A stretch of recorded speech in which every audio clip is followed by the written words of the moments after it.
Dieynaba Baldé mi fi tuumaaloon Diop ISEG lu ñeel mbiru viol ba mu juraloon ko ab tëdd kasool tekk nañu ko loxo moom ak magam bi di Ali Baldé ak seeni complice la leen commissaire Ali Kandé bu division spéciale de cybercriminalité di toppee moo di ab sàcc téléphone taataan si ay données jàmbur chantage dugg fu ko warul way laa fu ñu ko boolewul daal di yàq ab système informatique ka mu ko def di rappeur bi di Djibril Mbaye Fall ñu gën ko xam si Bril Fight Fo moom nag wayu Dieyna yu mujj yi yu si bari moo ko produire Libération di ñu xamal ni seen diggante weesu woon na liggéey dongo ndax dañu doon génn moom Dieyna dafa yor ay photo ak vidéo artiste bi di ko si menacé si noonu nag la Bril porté plainte démb ca prison ba la ñu fanaan moom Dieyna bokk na ca ndaw ya ñu tàggatee ci wëy ca concours boobu di Sen Petit Gallé. Ndoye Bane itam àdduna si coowal Dieynaba Baldé bi ak Bril Fight Fo la mu wax moo di ne rek Dieyna daanaka kër Bril la dëkkoon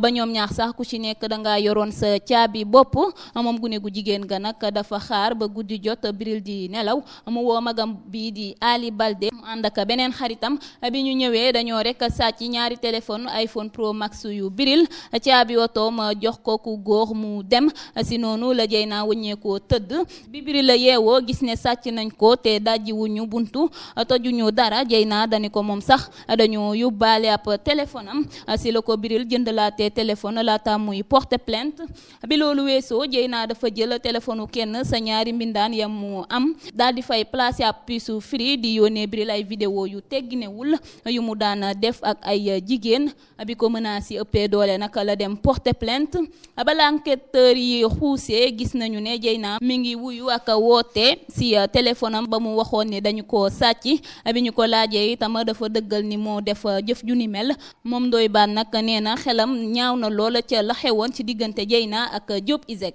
gannaaw génnub Ndoye Bane bi ak kàddu ya mu yëkkati ci coow li dox diggante jeune artiste bi di Dieyna Baldé ak rappeur bi di Bril Fight Fo moom nday mbili gi daal di nay biral si story wam ne bëri na ay xabaar yu tegewul way la yu dul dëgg yu ñu tàmbalee baaxee askan wi ñeel mbir mi ba tax na daal dina def vidéo